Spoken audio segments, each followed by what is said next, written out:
dun sa mga kaso na kailangan itakbo sa ospital ay mabilis na itatakbo sa emergency. Okay, pasok tayo. Halika.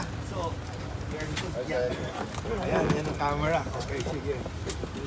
So, ito ang inside ng fully equipped ambulance natin na ready to respond sa ating mga patients, no? Especially for...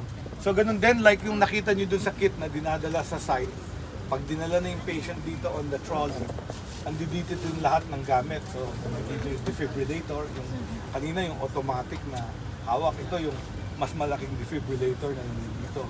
Nandito rin ang oxygen, may oxygen tayo. Everything you find in the hospital, ito ventilator ito. Yung kanina nakita nyo yung ginagamit ko, yung bag. Ito, this will actually allow the patient to breathe, hindi siya humihinga. Kung na-intubate na siya, this is a transport ventilator. And then kompleto ito ng gamit for trauma patients. May splits dyan sa ilalim ng upuan. I-open mo nga, tumayo ka, i-open mo yung, ayan! Yan yung ibang mga gamit for the trauma patient.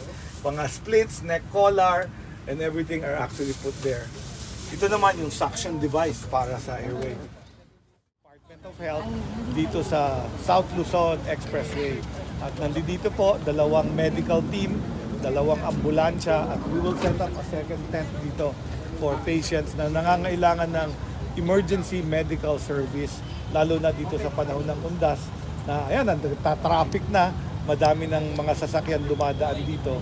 And we hope, re-remind natin ang mga kababayan natin, dalhin nyo yung mga gamot nyo, inumin nyo yung mga medicines nyo para hindi tayo magkaroon ng problema sa mahabang biyahe pauwi sa ating mga pamilya. Secretary, ilan po yung naka-deploy po? So now, ang naka-deploy dito sa station na to, ito yung South Luzon Expressway right after Alabang. Ito yung gas station dito, and we have Las Piñas General Hospital and Satellite Trauma Center. May team tayo ng 2 doctors from them, 2 nurses, may aid, may ambulance, complete with equipment na meron sa emergency room and medicines. Ganun din yung Valenzuela, pinag-combine na namin sila dito, yung Valenzuela Medical Center. Dati last year, dun sila sa norte, pero this time dineploy namin dito kasi yung mga Region 3 ng DOH is able to cover naman the NLEX. Ano-ano po mga sakit yung pwede po nilang ma-respondihan sa kayo? Lahat ng emergency conditions, they're ready to respond. Sabi sa akin nung head dito ng Las Piñas, dati last year daw marami yung mga mataas ang blood pressure. Siguro nakalimutan inumin yung dose nila. Marami rin yung mga nahihilo at nawawala ng malay. So yun yung mga nire-revive. Iba nadadala sa ospital. Iba naman dito lang sa treatment. First aid, paunang lunas lang at pwede na sila mag-go. May medicines din kaming dala.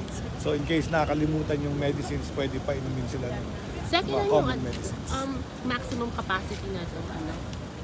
Maximum capacity? When they put up the second tent, we usually are able to observe 1 to 2 patients dito. But we can expand more, lalo na kung may mass casualty. Wala naman sanang ganon. Yung car crash na dalawang punong sasakyan, easily mga 10 pasyente yan. So ang mangyayari dyan, yung mga most critical, dadalhin agad sa hospital. Yung mga pwedeng maghintay, dito na iti-treat yung minor injuries. So, diretso sa hospital, that's why we have ambulance. We have 2 ambulances. Sected sa ibang expressways po, meron po tayo? Meron din, we provide also this during every undas, we provide this, and last year nag-inspect ako. Linya ko kasi ito, emergency doctor ako, and our team usually responds pag may mass gathering event. Ito, may movement tayo, kita natin, traffic na, maaga pa.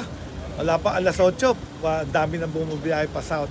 So, mataas ang chances ng car crash, collision, tapos yung mga nakalimutan uminom ng gamot, hindi kumain ng almusal, tapos mahihilo. So yun ang mga nakikita namin.